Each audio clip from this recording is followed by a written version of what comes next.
Enfin, pour une vidéo de 10 minutes, ça suffit. Okay. C'est bon? Vas-y. Je suis bon. Attends, Jules, rapproche un peu la dumbbell. C'est bon là? Ouais. Ouais, mais après, je suis. Ouais, bah voilà, mais reste bien là, sinon après on ne voit pas. Je trouve solide ça. C'est bon, nickel, vas-y. 3, 2, 1.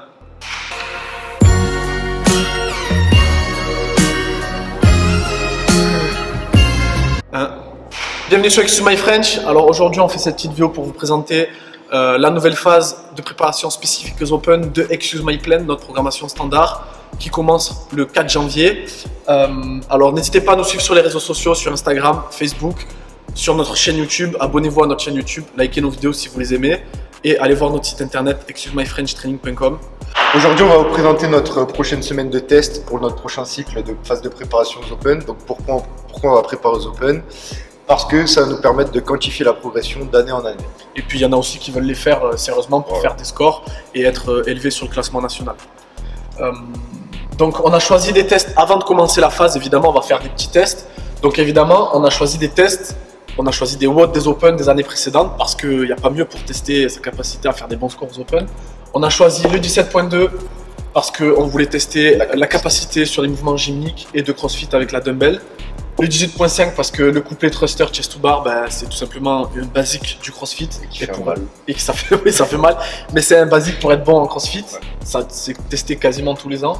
Et puis le 18.2 parce qu'on voulait un test avec des burpees couplés avec un mouvement de squat et aussi un max sous fatigue.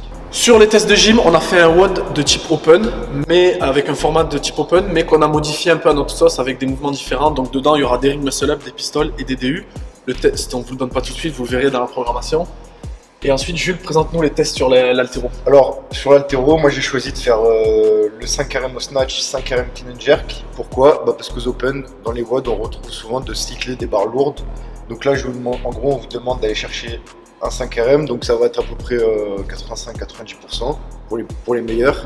Et en gros, ça va vous demander de le cycler et donc de voir où vous vous situez. Et après, on va pouvoir établir une progression sur ça. Le 5 RM est différent d'un 5 RM classique dans le sens où tu as mis un format de 2 minutes. Donc ils ont 2 minutes pour faire les 5 reps. Ouais, c'est ça. Donc ça donne une contrainte de temps comme on retrouve en qualif ou aux Open. Et après, on a choisi 50 deadlift for time. Pourquoi 50? C'est le volume qu'on retrouve en général dans les WOD des Open. Et 70% parce que c'est pour tester les capacités de force-vitesse. Okay. Voilà. Ensuite, les 3 priorités durant cette phase, ça va être développer les qualités d'endurance et de force-vitesse, donc c'est-à-dire faire des barres proches de votre max avec des pourcentages élevés de votre max sous fatigue.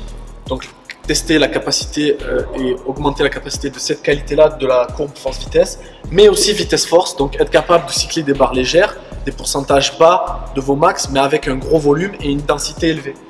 Ensuite, une autre priorité de cette phase-là, ça va être augmenter vos compétences gymniques sous fatigue. Donc les mouvements qui demandent un skill élevé en gym, handstand walk, muscle up, que ce soit la barre aux anneaux, handstand push-up, etc. Augmenter ces compétences, mais sous fatigue, les exposer sous fatigue. Un skill, il peut être très bon lorsque vous êtes frais, mais lorsque vous êtes sous fatigue, ça peut vite dégénérer. Et ensuite, une des troisièmes priorités, ça va être augmenter votre capacité sur les mouvements de CrossFit présents chaque année aux Open. Donc parmi ces mouvements, voilà, les thrusters, les double unders, wall ball, toes to bar, rameur. Le rowing club sera toujours là, mais cette fois-ci un peu plus spécifique et mixé avec des modalités un peu plus mélangées. Sur la version maison de la programmation, parce que nous avons aussi la version maison, vous ferez aussi des tests. Je vais vous faire 3 tests. Un test des Open, mais modifié avec, je vais vous faire une version à la dumbbell. Donc le WOD des Open 17.5 avec thruster à la dumbbell et double unders. Un test de gym sur les HSPU et le handstand walk. Et un test de capacité avec pas mal de mouvements à la dumbbell mélangés pour tester vos capacités sur les mouvements à la dumbbell, car des mouvements à la dumbbell on en retrouve tous les ans aux Open. Et ensuite, évidemment, les semaines qui suivent viseront à augmenter ces capacités-là en fonction de vos résultats sur les tests, etc. Structure de la semaine, toujours cette logique de tronc commun, séance de tronc commun. Donc cette séance, c'est pour tous les athlètes qui suivent la programmation et la séance de volume additionnel pour ceux qui ont le temps de s'entraîner 2 fois ou comme faire une grosse séance. 4 heures de séance. 4 heures d'affilée comme Jordan. Donc du coup, le lundi, on a toujours le rowing club, donc on continue dans la progression qu'on a commencé dans la phase précédente, mais Cette fois-ci, on va ajouter des modalités. Donc, on va pas faire juste du rameur, on va mélanger à d'autres mouvements pour que vous soyez capable de toujours bien ramer, mais avec la fatigue. Pour le volume additionnel, du travail de force, développement de force pour les mouvements de gym et du travail de qualité de mouvement, parce que développer sa qualité de mouvement, ça a toujours sa place dans une programmation. Donc, dans le movement work, ce qu'on fait, c'est vraiment du travail d'isométrie en fin d'amplitude ou de gainage. Enfin, ça mélange beaucoup de choses, mais le but, c'est d'améliorer sa qualité de mouvement. Le mardi, conditioning gym, donc le but, augmenter la capacité à encaisser le volume et la densité sur les mouvements de gym qu'on retrouve aux open. Ensuite, le strict press pour continuer à développer sa force au niveau du haut du corps. Ensuite, du corps et de la midline pour avoir un transfert de force optimal. Au niveau du question Et abdominal. aussi, ça va nous servir en gym. Le volume additionnel. Le volume additionnel, on a choisi de mettre un rappel de force en squat. Pas un développement spécifique, mais juste un rappel. Ouais, juste histoire de maintenir les qualités de force maximale. Okay. Toujours work, parce que mouvement- c'est toujours important de bien bouger. Toujours important. Ici, on ajoutera pas mal de travail unilatéral pour équilibrer côté droite-gauche. Le mercredi, donc ici, c'est ici une des séances où l'on va faire du développement de tous les mouvements qu'on retrouve chaque année aux Open, sous forme d'intervalles, etc.